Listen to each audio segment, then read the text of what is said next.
Alright, welcome back to another edition of What I've Been Watching, where I review new movies and talk requests and whatnot. Um, I haven't done this in a while. I've kind of taken a long break, but I want to start uploading again more frequently. So, yeah, with that said, the first one I want to talk about is 28 Years Later. This is the third film in the 28 time period series, where we started out with 28 Days Later, which was directed by Danny Boyle, and then we got 28 Weeks Later, which was kind of this like knockoff sequel where Danny Boyle, the original director, didn't even come back for it. But now Boyle is back for this third movie, which has taken, I don't think it's been 28 years quite yet, but it's been many, many years. It's been well over a decade at this point. And so yeah, I was pretty excited to see what he would do with this movie. And I gotta say, my feelings on this one are pretty similar to my feelings on the first movie. The first one I felt was kind of split in half, almost down the middle, where the first half of the movie was a pretty interesting little survival story, and then the second half felt like a completely different movie that went off in a completely different direction that I didn't find to be as interesting or satisfying, and I feel very much the same way about this movie. The first half of the film, you have these characters that are surviving in this apocalyptic UK, Britain region where it's just been infected by this zombie rage virus. And I'm not going to say that the first half of the movie is perfect or anything. I think the it's weird. Some of the things that he does is a little weird, where like every time that the characters kill one of the infected, it does this weird like glitching thing where initially I actually thought that the projector in the theater was glitching, but no, it's actually just like some weird stylistic choice that Danny Boyle decided to go with. And watching it, I couldn't help thinking that he was doing James A. Janice's job for him over at Dead Meat, because he's basically giving the kill graphics, freeze frames. But yeah, as far as the style of the first half, it's a bit haphazard and kind of weird. It feels like Danny Boyle's trying to innovate, but I'm not exactly sure why or what he's innovating. But I think the story at the core of the first half is very solid, where you basically have this father who's teaching his young son, like, almost like how to be a man, like how to survive in this fallen world that they're living in. And it's pretty interesting. But then the second half of the movie goes off in a completely different direction that just did not feel like it was set up by the first half, really. And it doesn't really feel excuse me, it doesn't really feel like it gels with what the first half was doing. And personally, I found the story that they pursue in the second half to be just not really all that interesting or satisfying. And I have a feeling, I have a feeling that if I was British, if I was in the UK and I was up on what UK politics are what's going on over there, I think there would be a lot more levels of subtext that I would be picking up on in especially the second half of this movie, but the first half as well. And so I fully admit that maybe my lack of satisfaction with the second half of the movie might be coming from that a little bit. But I honestly, even if I did understand the subtext, I just feel like the story is just not that good. And so, yeah, first half, pretty interesting, not bad. Second half, not great. Overall, I'm feeling like a 6 out of 10 on this one. Next up, I want to talk about Sinners, and this one came out a little ways back, and I was planning to review it at the time, and then I never got around to it, but I'm kind of glad that I've gotten this opportunity to sit with this one for a while, because it took me a bit to really get my mind around it and kind of feel like I have a good idea of what I think of it. But now I do. And, this movie I think is, again, very similar to 28 Years Later for some reason, where it's a film of two halves, where you've got the first half is actually really solid. It's this really solid, dramatic story about these two black brothers, twin brothers, both played by Michael B. Jordan, who are living in the Jim Crow South, and they come back from Chicago to their hometown in the Deep South, and they have this intention of starting a juke joint for the local black population of the town. And so they go around town throughout the first half of the movie, gathering up friends and family, and we're just slowly getting introduced to all these new characters. And each new character that we meet kind of adds a new dimension to the story, and they kind of shed a little bit more light on the backstory of these two brothers. And so throughout the first half of the movie, they're gathering these people up, and then they eventually start the juke joint, and they, working together, they kind of create something that's greater than any single one of them. And that kind of leads to a somewhat moving crescendo around the halfway point of the movie. And, overall, I really liked that part of the film. There's a lot of talent on display. The acting, the directing, and whatnot is really good. But it's so good, actually, that you almost don't notice the fact that the film doesn't really have much of like a real aim to it. It's not really clear what the movie is trying to say or trying to do. And that void really gets exposed a lot further in the second half of the movie, which transitions and becomes a vampire horror movie. And really, the vampire scenes are not all that interesting. They're not all that good. I kind of found it overall to be kind of a generic vampire action movie, really, in the second half. There's nothing all that innovative or new that they do with the vampire premise. And I also just think that once we get into the second half and you're not so sucked into the story anymore, it really exposes how aimless the movie is. And the aimlessness of the movie is not because it doesn't try to talk about any, subjects, or doesn't have any thematic aspects to it.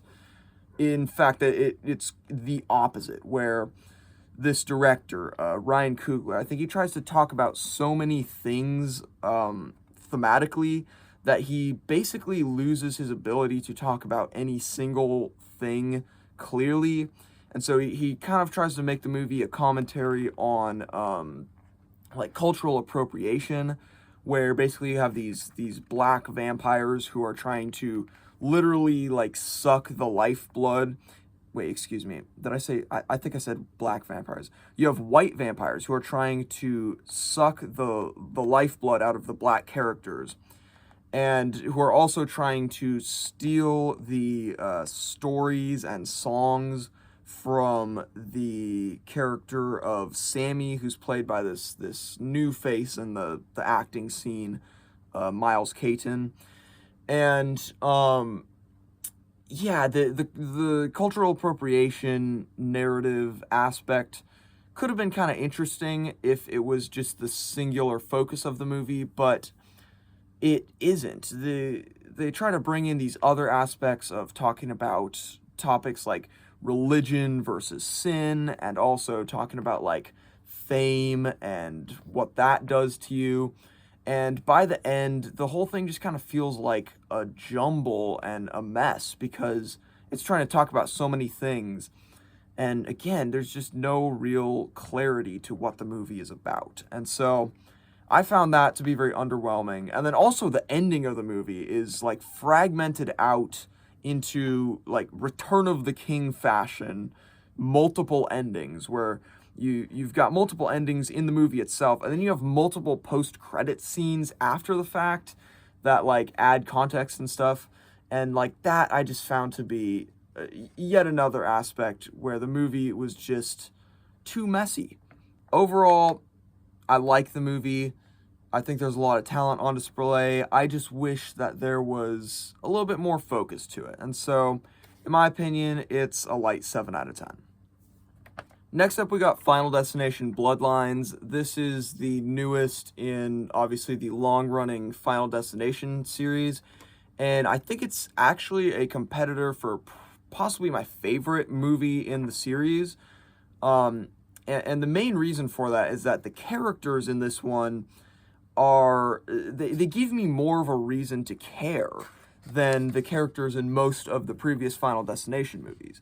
And part of that is that the characters are, instead of just being this sort of loose conglomeration of people that came together because they went to school together or they just happened to be involved in this disaster together, instead, the characters are all members of a family. And so the family themes I found to be a lot more interesting and a lot more compelling than, again, the ties and bonds of the characters in the previous movies.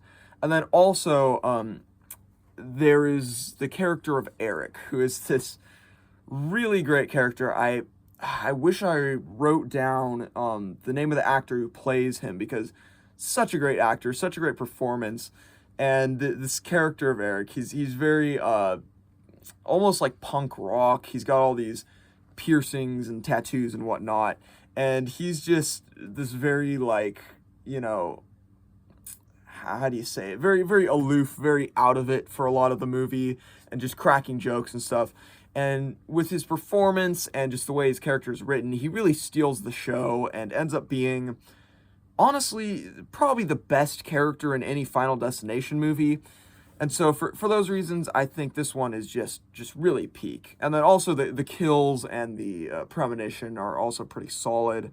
One more thing, Tony Todd, who has shown up in not all of the movies, but a few of them, and has become kind of this enigma, really gets a fantastic send-off in this movie. Like, I don't think I could have asked for a better send-off to his character, because, you know, in case you're not aware, Tony Todd is dead. He died of cancer before this movie even got released.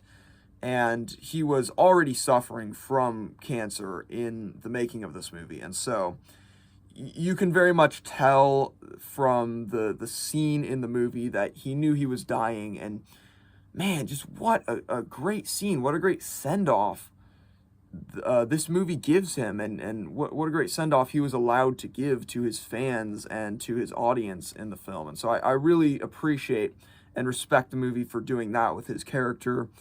The movie isn't perfect. I think it kind of falls into many of the trappings of Final Destination movies, where there's a bit of an over-reliance on CGI.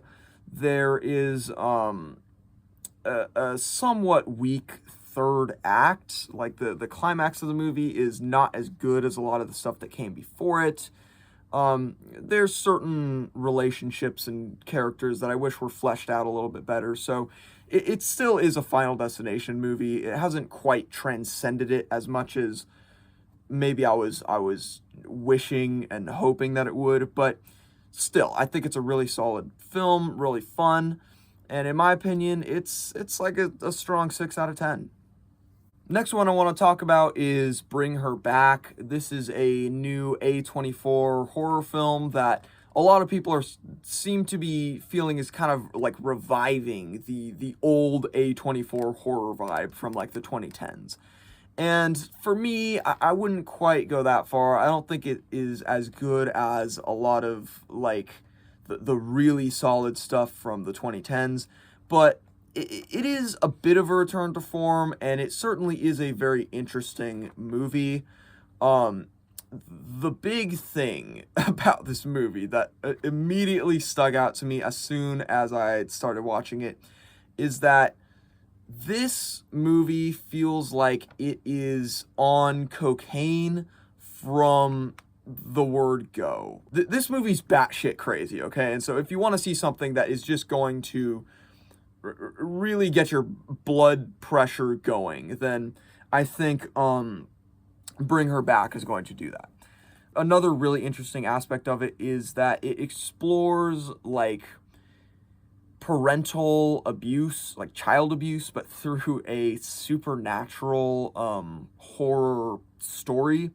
And that aspect of it I found to be really disturbing and really compelling. I, I I was quite sucked in by that. Really, I was enjoying and admiring the movie quite a bit up until the third act. And that's really my big issue with this movie, is that the third act and the way that it ends is just kind of underwhelming. Like, it ends, the story comes to a conclusion, but it just feels like a pretty generic conclusion, a pretty predictable conclusion, not one that necessarily is going to stick with me the way that, the ending of a movie like The Witch or Hereditary or even something like Green Room would stick with me from like the 2010s. And so for that reason, I really think the ending of the movie dealt a serious blow to what could have been just a really top-notch film. But overall, I'd say it's still pretty solid, and I would give it like a strong 6 out of 10. The final new release that I want to talk about is one that I talked about at the beginning of the year as being like one of my most highly anticipated horror releases, and that's going to be this Mickey Mouse horror movie, Screamboat, where you have evil Steamboat Willie going about and murdering people on the Staten Island ferry. And obviously, the story behind this one is pretty well known. It's part of this trend of violating cartoon characters in these live-action horror films, where you have characters like Winnie the Pooh and Steamboat Willie going into the public domain since they were made so long ago. And basically, as soon as they go into the public domain, these up-and-coming directors snatch them up and violate them in these horror films. And I haven't seen any of the other ones because I've just heard such awful things about so many of them. But this one I was a little more curious about because some of the people that were involved with it were people who were involved with the Terrifier movies, which not necessarily my favorite movies on the planet, but they're at least respectable films. And so I thought this one could be potentially a respectable thing. And the real question going into this one was whether or not it would lean into the camp. Like, it wasn't going to be too serious. Was it going to try to be a serious horror movie with Mickey Mouse running around killing people? Because in that case, that's shit. I mean, how is that going to be good?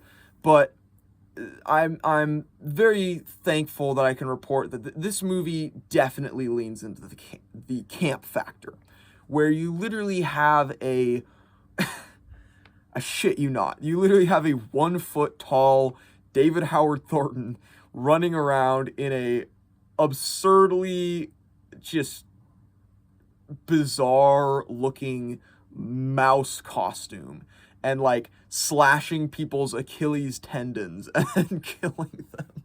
When I actually saw like the size, the scale of the mouse that they're going with, I lost my shit. I had a good laugh in the theater because, I was obviously expecting him to just be David Howard Thornton height, but no, he's actually like a tiny little mouse-sized killer who's going around. And yeah, this movie is pretty absurd. The characters are, for the most part, pretty absurd and silly, and I got a lot of enjoyment out of them. The kills are really crazy. At one point, a dude's Johnson gets severed and is getting like tossed around and gets dropped in people's faces and stuff. This is not a serious movie, okay? It's not necessarily a good movie either. A lot of the acting's pretty mediocre. You can just tell it's not necessarily the most highbrow production, obviously. But overall, I honestly had quite a bit of fun with it. By the end, it felt like it was starting to wear a little bit thin. Overall, I'm feeling, I think, like a strong 5 out of 10. And then finally, as I like to do with these movies, I want to go back in time and talk about like an older movie, more of a classic. And so the one I want to talk about today is the classic John Wayne Western, The Searchers. And this is a movie that I've often heard things like, it's the greatest Western of all time. And, you know, I'm not necessarily sure that I agree with that. But I will say, I think it is like the definitive John Wayne Western. Like, it might be the best John Wayne movie. And, I mean, John Wayne movies are kind of like the definitive Westerns. So I see where that mentality comes from. And basically the premise is that you have this very morally gray sort of anti-hero character in John Wayne who has this serious hatred for the Comanche Indian tribe. And then that is just compounded when the Comanche tribe comes and murders his brother and his brother's family and steals a couple of his nieces to go off and, you know, presumably become slaves for the tribe. And John Wayne's character, Ethan, teams up with this other character who I can't remember the name of, but he's a little bit more of a homebody. But this kid looks up to Wayne and kind of wants to become a cowboy hero like him. And so they go out on this whole search for these two girls that ends up significantly changing both of their lives. And I think this movie was just fantastic. I was really impressed by how dark the subject matter is for a movie that is as old as it is and released under the Hays Code. Some truly like dark subject matter that this movie kind of tackles and grapples with. And so I was very impressed by that. I was also just very impressed by the story and some of the visuals. I mean, there are some shots in this movie. There's a shot where the two cowboys are hunting this pack of bison, and they're trying to kill bison for food. And that image, that scene is just stunning. It could have been released today. It looks like it could have been released in a movie today. Just how incredibly beautiful that image looks, you know. And there's many images like it in the movie. Now it is an older movie, and so there's a couple of things about it that don't necessarily sit right with me. A couple of complaints that I have with the movie. The first one is that I think some of the visuals don't necessarily hold up today. There's some scenes that look like they were shot on sound stages that are kind of obvious. And then there's also like this, one of the Indian characters is clearly played by a white guy. And it's a little distracting. It doesn't look great.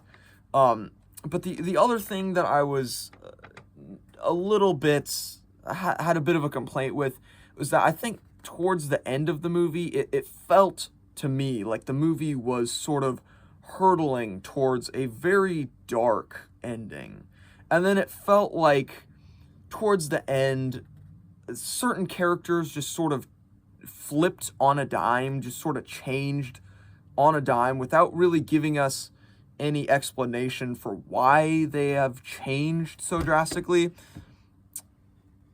And I kind of felt like that was just like, oh, you know, we have the Hays Code, and so we can't go with the darker ending that we want to go with, and so we have to kind of flip and change things really quick. And that was a little disappointing. But frankly, I find it hard to really complain about it because the way that the movie ends is just phenomenal. It ends with one of the greatest images, one of the greatest shots in cinematic history. That I'm not going to spoil. I'm not going to go into detail about what it is, but watch the movie, okay? It's great. And yeah, the ending image, the ending shot of this movie is, again, one of the greatest and I think most iconic images in cinematic history. And so yeah, overall, this was an incredible classic that I really got a lot out of. The themes, I haven't even gotten a chance to really go deep into the themes in this video, but there are so many just fantastic ideas. There's some incredible lines of dialogue that just like really moved me. Overall, fantastic movie, and I'm gonna give it a classic 5 out of 5 rating. And with that said, that's it for the movies I want to talk about in this video. Be sure to check them out if you're interested, and I will see you in the next review.